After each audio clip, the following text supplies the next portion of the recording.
కరీంనగర్ నగరంలో ఈరోజు ఒక హృద్యమైన, మనసును హత్తుకునే దృశ్యం ఆవిష్కృతమైంది. పండుగంటే కేవలం ఆనందం మాత్రమే కాదు, అది పంచుకునే ప్రేమ, సాయం చేసే మనసు, సమాజంలో ఐక్యతకు ప్రతీక. అలాంటి భావంతోనే కరీంనగర్ నగరంలోని 64వ డివిజన్లో అహ్మద్ అలీ ఆధ్వర్యంలో ఒక గొప్ప సేవా కార్యక్రమం నిర్వహించారు. కాంగ్రెస్ ప్రభుత్వం పంపించిన ఈద్ ముబారక్ తోఫాను బీద మరియు అవసరమైన కుటుంబాలకు ఘనంగా పంపిణీ చేశారు.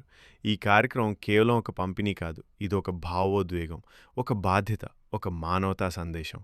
ప్రతి ఇంటిలో పండుగ సంతోషం ఉండాలని, ఎవరూ వెనుకబడకూడదనే ఉద్దేశంతో ఈ కార్యక్రమాన్ని ఎంతో భక్తి శ్రద్ధలతో నిర్వహించారు. పంపిణీ సమయంలో ప్రజల ముఖాల్లో కనిపించిన ఆనందం, వారి హృదయాల్లో ఉన్న కృతజ్ఞత ఈ కార్యక్రమం విజయాన్ని తెలియజేశాయి. ఈ సందర్భంగా మాట్లాడిన అహ్మద్ అలీ గారు రాష్ట్ర ప్రభుత్వం తీసుకున్న ఈ నిర్ణయాన్ని అభినందిస్తూ బీద ప్రజలను ఆదుకోవడం గొప్ప పని అని పేర్కొన్నారు. అలాగే ముఖ్యమంత్రి రేవంత్ రెడ్డి గారికి ప్రత్యేక ధన్యవాదాలు తెలియజేశారు.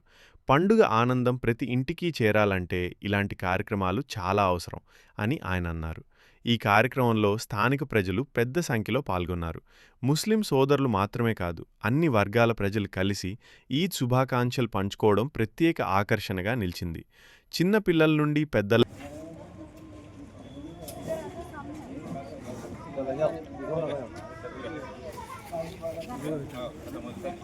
C4 डिवीज़न में रमज़ान का तोहफ़ा जो गवर्नमेंट रेवंत रेड्डी साहब तेलंगाना गवर्नमेंट की जानिब से दिया गया है, इस मौके पे मैं मेरे डिवीज़न के थोड़े लोग को इस तोहफे से हम लोग गवर्नमेंट की तरफ से ऐसा तोहफ़ा हम उनको पहुँचाए।